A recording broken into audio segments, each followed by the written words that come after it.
Hello there and welcome back to M&A Ambassadors, the 8th episode in the series on objection handling and in teaching you how to become the USP, the ultimate sales professional.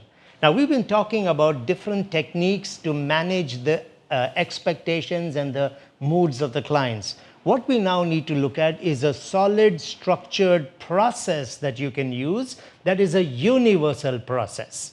Now, why universal process? You don't want to be spending your time figuring out what to say and in which sequence when you're with a client, particularly when they're in a resistance mode. You need a good universal process that regardless of the nature of the objection, you can use the same process. Now, this video might not complete the entire process. In the interest of time, we keep it always to 5 or 6 minutes. But in the following videos, I will complete the process. And at the end, I will do a whole summary on the objection handling process. Now, it's a 7-step process, but don't freak out. It only takes about 25 seconds.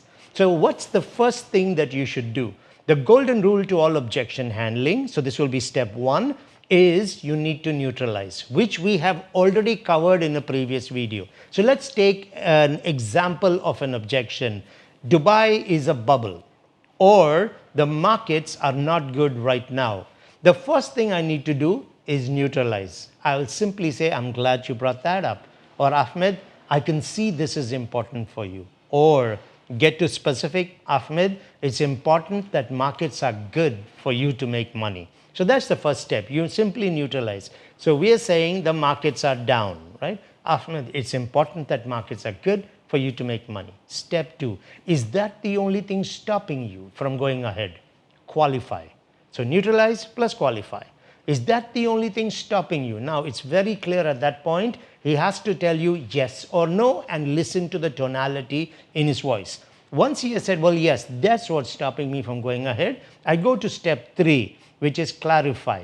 I need more information before I can answer. So I'll simply say, when you say the markets are going down, what exactly do you mean? That is the structure of step 3.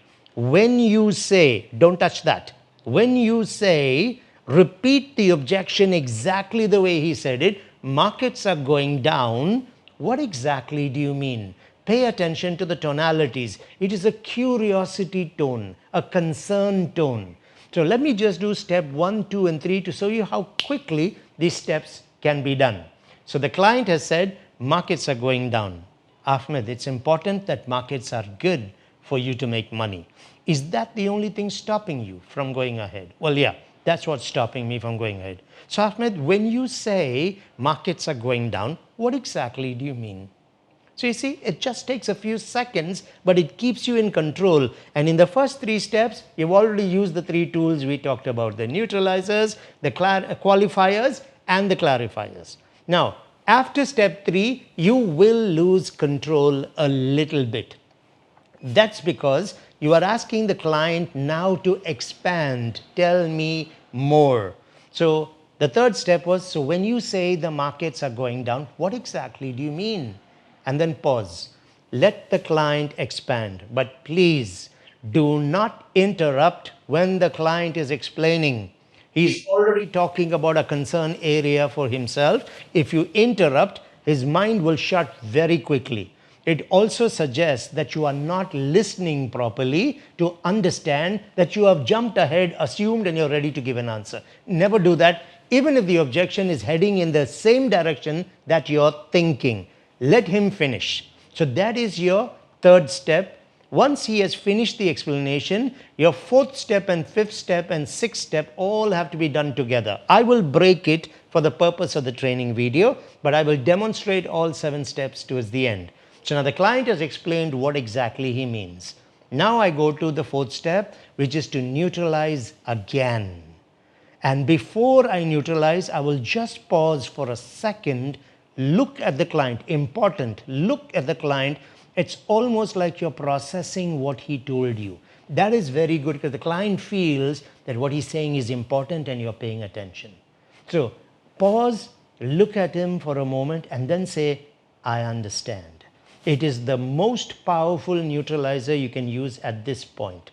Now, why neutralize again? We already neutralized in the beginning. The reason you neutralize again is because in explaining and expanding, the client might go into negative space again. That is the reason why you want to neutralize. So these are the 4 steps, and I'll summarize these now and do the rest on the following video. So client says, markets are going down.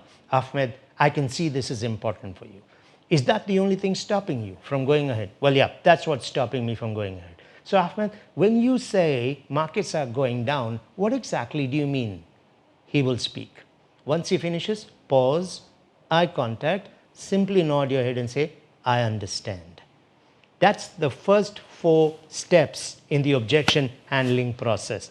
I'll see you on the next video in M&A Ambassadors, Becoming the USP, the Ultimate Sales Professional.